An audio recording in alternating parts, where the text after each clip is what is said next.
has provided for us. Amen. Well, Megan and Chris, in a few moments, in front of all of these people, before God, and with the support of your family and good friends, you will be facing one another, just as you are now, and making promises to one another.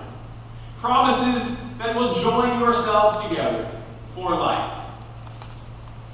Now, that may be quite self-evident or even obvious since we are here at a wedding.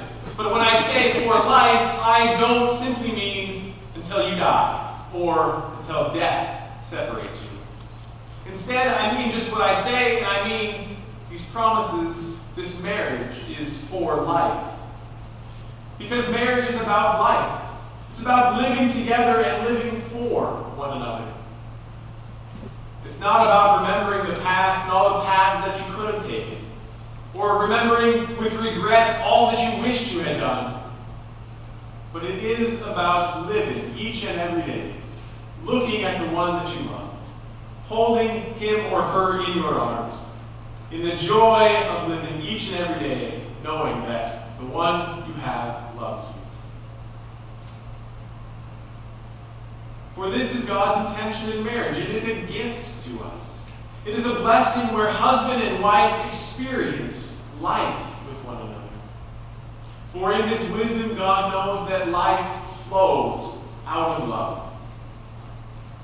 And so this marriage is a gift where you get to share the excitement of your partner's success.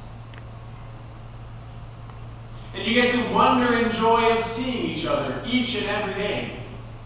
Not having to live halfway across the country any longer and be connected by phone.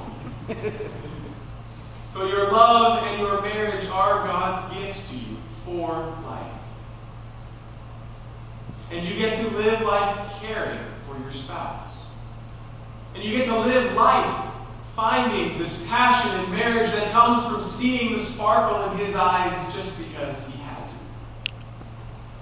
And feeling the love of the touch that she gives just because you are close.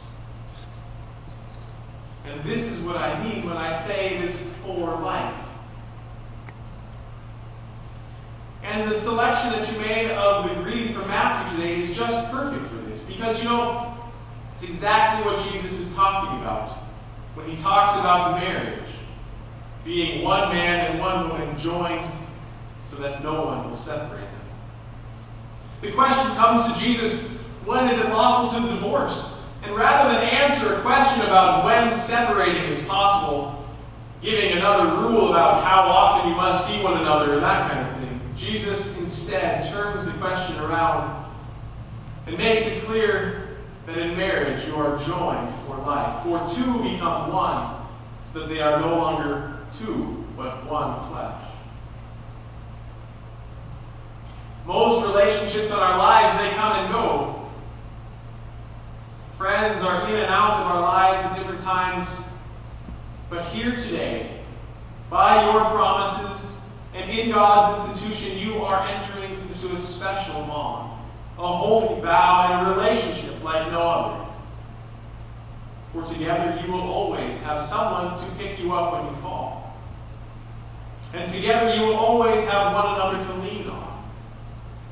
But most importantly, you will have someone else to give your life to.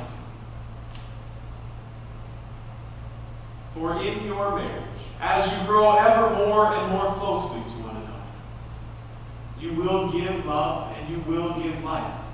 For in living, you live for the other. Your life will be stretched and pushed. And therefore it will never become drab and dreary. It will never fall in upon itself.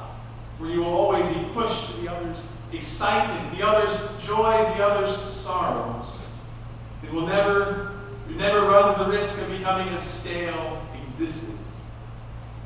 Rather than just an existence, you guys are promising for life.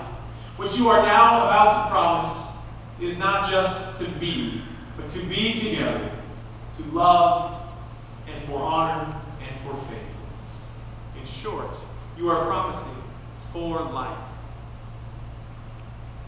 And so your promises today, and your living in these promises each and every day together is God's gift to you. For Christ says, love one another as I have loved you. And he has shown us how to love by giving your life away for another.